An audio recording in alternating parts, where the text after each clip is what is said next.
जय माता दी। हर हर महादेव। महिमा किन्नर कैलाश पर्वत श्रृंखला की देवभूमि हिमाचल प्रदेश के बर्फीले पहाड़ों में बहुधा ऐसे दिव्य तीर्थ स्थल व देवस्थल है जिनका धार्मिक व पर्यटन की दृष्टि से बहुत महत्व रहा है। आज इसी संदर्भ में हम आपको ले चलते हैं हिमाचल प्रदेश के जिला किन्नौर के किन्नर कैलाश पर्वत श्रृंखला की यात्रा पर। मित्रों, किन्नर कैलाश समुद्र तल से 17,222 फीट की ऊंचाई पर स्थित है। यह जो विशाल शिवलिंग है, इसकी ऊंचाई 79 फीट है। इस स्थान की यात्रा पर प्रत्येक वर्ष बहुत से यात्री आते हैं। इतनी ऊंचाई पर अवस्थित इस शिवलिंग की विशेष बात यह है कि यह शिवलिंग सूर्य उदय कालीन से लेकर के सूर्य अस्त कालीन तक कई तरह के रंगों में परिवर्तित होता रहता है। किन्नर कैलाश का दृश्य सूर्य उदय से पूर्व शंख के समान होता है, अर्थात सफेद रंग का होता है, और सूर्य उदय होने के पश्चात पीत वर्ण का अर्थात पीले रंग का बन जाता है, और मध्यकालीन समय अवधि के चलते रक्त वर्ण अर्थात दोपहर के समय ये लाल रंग में परिवर्तित हो जाता है, और जब सूर्यास्त होता है तो सूर्यास्त की बेला में सुनहरे पीले रंग की आभा से युक्त प्रतीत होता है। किन्नर कैलाश अनंत काल से हिंदुओं व बौद्ध धर्म के लोगों का आस्था का मुख्य केंद्र रहा है। इसे हिमाचल प्रदेश के बद्री विशाल की संज्ञा दी गई है। किन्नर कैलाश के संदर्भ में अनेक जनश्रुतियां प्रचलित रही है, जिसके अनुसार प्रत्येक युगों में से इंद्रनील पर्वत श्रृंखला कहा जाता था।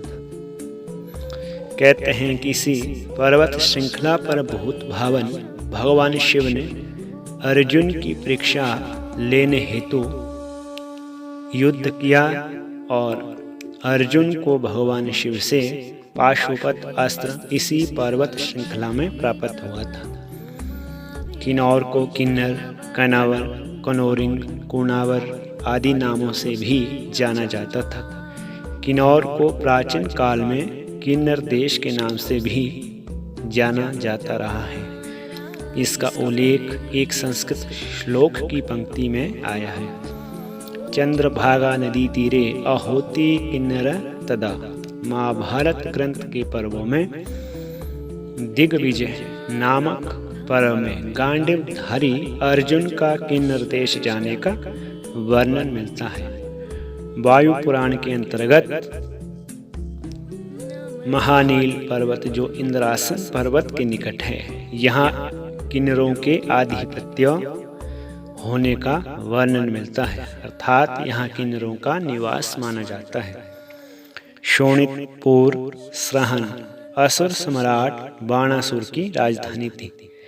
एक जनश्रुति के चलते कैलाश मानसरोवर से प्रवाहित होने वाली नदी शोणित स्तोद्रु, जिसे वर्तमान में सतलुज कहा जाता है, उसे बाणासुर ने अपनी मायावी शक्ति से यहाँ तक बहा करके लाया था।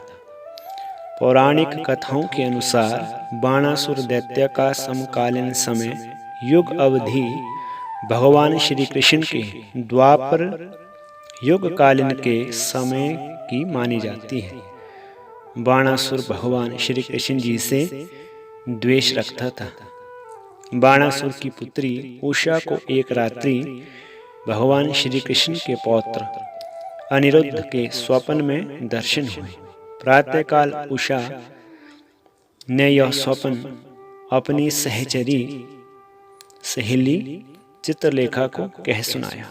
क्योंकि चित्रलेखा चित्रकला में पारंगत थी, उसने हूबहू वैसे ही चित्र बनाया जैसा वर्णन उषा ने उसे बताया था।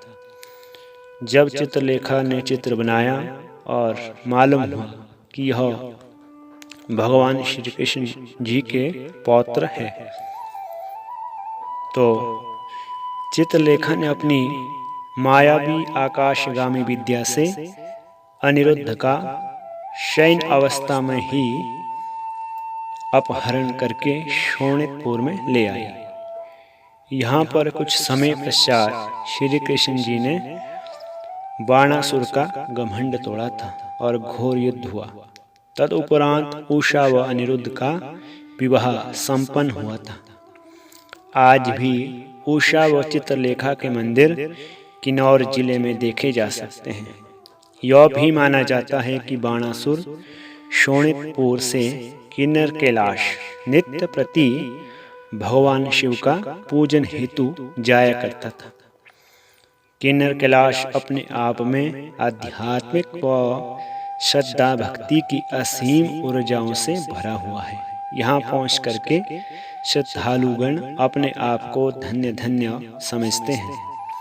यहाँ पर औषधियों गुणों से युक्त अनेक प्राकृतिक जड़ी बूटियाँ व ब्रह्म कमल भी देखने को मिलते हैं। यह यात्रा अन्य कैलाश की भांति कठिन है, इसलिए जरूरी सामान व गर्म कपड़ों को अपने साथ अवश्य ले जाएं। यहाँ की यात्रा का सबसे बेहतर समय जून से अगस्त के मध्य ही रहता है। उसके बाद यहाँ पर ताज़ा बर्फबारी हो जाती है, जिसके कारण अत्यंत ठंड व रास्ते भी बंद हो जाते हैं। वर्ष 1993 की समय अवधि में इस यात्रा को मान्यता मिली, अर्थात पर्यटकों के लिए उसी वर्ष से यह यात्रा खोल दी गई। यहाँ हिंदू व बौद्ध दोनों धर्मों के लोग पूजा अर्चना करते हैं। शेष जानकारी अगले अंक में। हर हर महादेव। जय शिव शंकर।